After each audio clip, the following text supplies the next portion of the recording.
Hello and welcome to the our new YouTube channel Ignite Desire Education. दोस्तों, जैसा कि आप जानते हैं, मैं हूं आपका दोस्त रोहन वर्मा और हम इस चैनल पे एजुकेशन से रिलेटेड वीडियोस लगातार पोस्ट करते रहते हैं।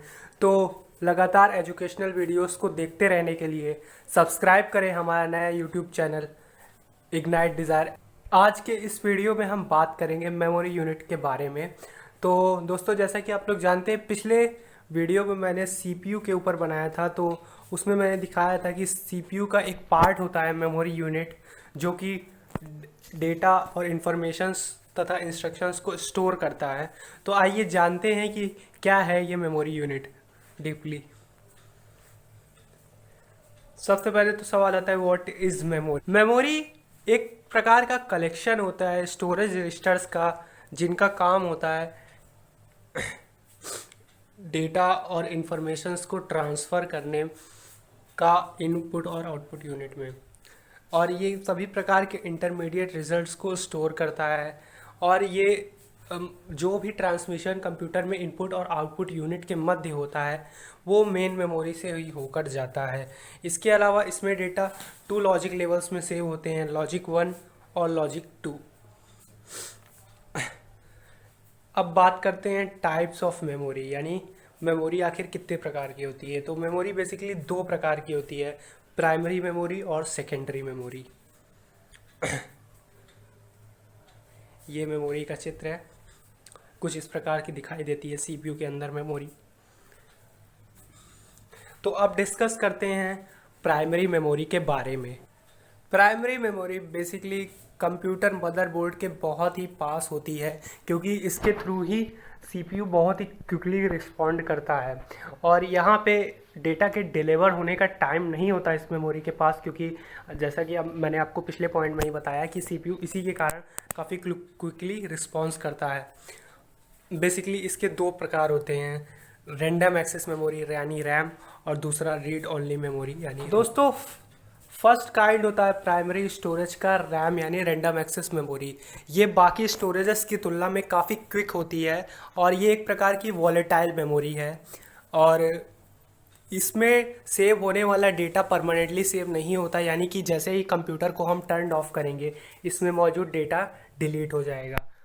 और दोस्तों, अगर किसी भी कंप्यूटर की परफॉर्मेंस उसकी रैम पर निर्भर करती है, यानी कि अगर आप high level gaming, video streaming और ब्राउजिंग इत्यादि के लिए कंप्यूटर खरीद रहे हैं, तो आपको उसकी रैम का खास ख्याल रखना पड़ेगा। यानी कि जितनी ज़्यादा से ज़्यादा रैम होगी कंप्यूटर की, वो कंप्यूटर उतनी अच्छी तरीके से रिस्पॉन्ड करेगा। और इसके 2 टाइप होते हैं, स्टैटिक रैम और डायनेमिक रैम, यानी स्टैटिक रैंडम एक्सेस मेमोरी और डायनेमिक रैंडम एक्सेस मेमोरी। सबसे पहले डिस्कस करते हैं स्टैटिक रैम की। तो स्टैटिक रैम बेसिकली एक प्रकार की सैचे मेमोरी होती है, और इसमें ट्रांजिस्टर और लैचेस का यूज़ किया जाता है कंस्ट्रक्शन को करने के लिए, और ये डी रैम यानी डायनेमिक रैम की तुलना में काफ़ी तेज़ होती है। अब बात करते हैं डी रैम यानी डायनेमिक रैंडम एक्सेस मेमोरी की। ये एक प्रकार मेन मेमोरी के स्थान पे इसी का यूज़ किया जाता है, यानी डी रैम ही मेन मेमोरी होती है कंप्यूटर की। इसमें कैपेसिटर्स और ट्रांजिस्टर्स का यूज़ किया जाता है कंस्ट्रक्शन करने के लिए। आपने देखा होगा कि मैंने अभी आपको बताया कि एस रैम में लैचेस का यूज़ किया जाता है कंस्ट्रक्शंस को करने के लिए, और ये चीप होती है एस रैम की तुलना में, यानी कि इसका प्राइस काफ़ी कम होता है स्टैटिक रैम की तुलना में। और ये क्रमशः स्टैटिक रैम और डायनेमिक रैम की फोटो। अब बात करते हैं second kind of primary memory यानी रोम की, या इसे हम रीड ओनली मेमोरी भी कहते हैं। इस प्रकार की मेमोरी में हम कोई भी डेटा को लिख नहीं सकते, पढ़ सकते हैं अपितु। और इसमें का बेसिकली प्रयोग फर्मवेयर अपडेट्स में किया जाता है। ये एक प्रकार का सॉफ्टवेयर प्रोग्राम है। ये इंफॉर्मेशंस को परमानेंटली स्टोर करता है, यानी रैम की तरह इसमें इलेक्ट्रिक सप्लाई को बंद करने के बाद डेटा गायब नहीं होता, या ये एक परमानेंट मेमोरी है। इसके अलावा ये कम्युनिकेट करता है अदर डिवाइसेस के साथ डिवाइस की, यानी ये कम्युनिकेशन स्थापित करने का कार्य भी इसी मेमोरी के थ्रू होता है। कुछ इस तरीके से दिखाई देती है रोम या रीड ओनली मेमोरी।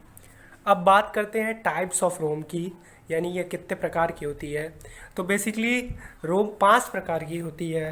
पहला मास्क रोम या मास्क्ड रीड ओनली मेमोरी।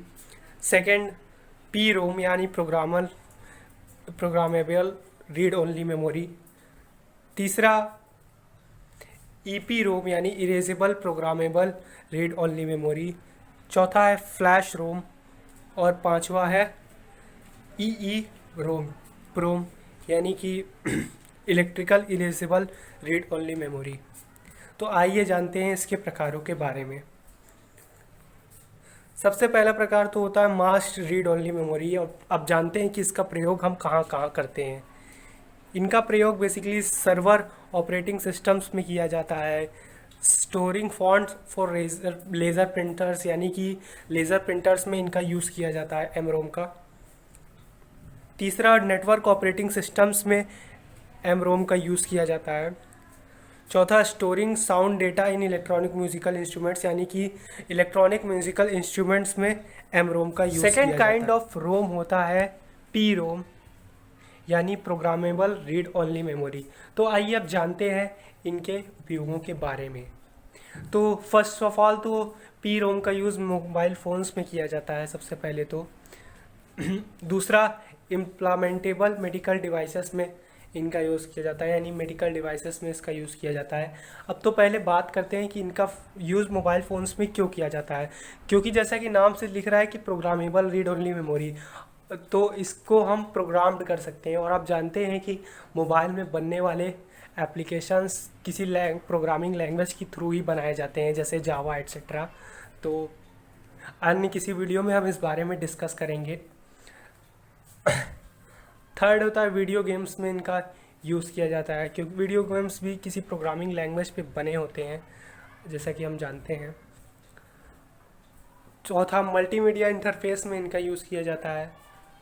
और अब बात करते हैं ईपी रोम यानी erasable programmable read only memory का। तो ये अल्ट्रा वायलेट लाइट के संपर्क में आने के बाद इसमें जो भी डेटा होता है वो इरेज्ड होता है, यानी कि मिट जाता है। यानी कि अगर हमें इसमें मौजूद डेटा को डिलीट या इरेज करना है तो हमें इसको अल्ट्रा वायलेट लाइट के संपर्क में लाना पड़ेगा।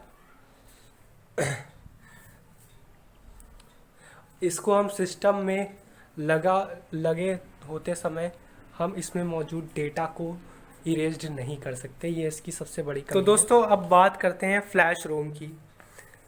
फ्लैश रोम बेसिकली इसमें रैम तथा रोम दोनों के गुण पाए जाते हैं। रोम की तरह ये डेटा इंफॉर्मेशंस को याद रखती है जब पावर ऑफ हो जाती है, तथा रैम की तरह ये जब पावर ऑफ होने पे इरेज्ड भी हो जाती है और इसको हम दोबारा लिख भी सकते हैं। इसके प्रयोग, इसका यूज़ बेसिकली डिजिटल कैमरा और MP3 प्लेयर्स में किया जाता है। नेक्स्ट और लास्ट है EEP रोम यानी electrical erasable programmable read only memory. EEP रोम में बेसिकली हम इसको नॉर्मल इलेक्ट्रिक सप्लाई यानी कि जो हमारे घरों में आती है उसमें हम इसको रीप्रोग्राम्ड और इरेज कर सकते हैं, यानी इसमें मौजूद डेटा को हम डिलीट कर सकते हैं और रीप्रोग्राम्ड कर सकते हैं। इसका यूज़ मिनिमल डाटा को स्टोर करने के लिए कंप्यूटर में, इलेक्ट्रॉनिक सिस्टम्स में और सर्किट बोर्ड्स में किया जाता है। तो दोस्तों ये थी हमारी आज की वीडियो मेमोरी यूनिट के ऊपर। अगर आपको किसी अन्य हार्डवेयर डिवाइस के ऊपर वीडियो चाहिए तो कमेंट करना ना भूलें।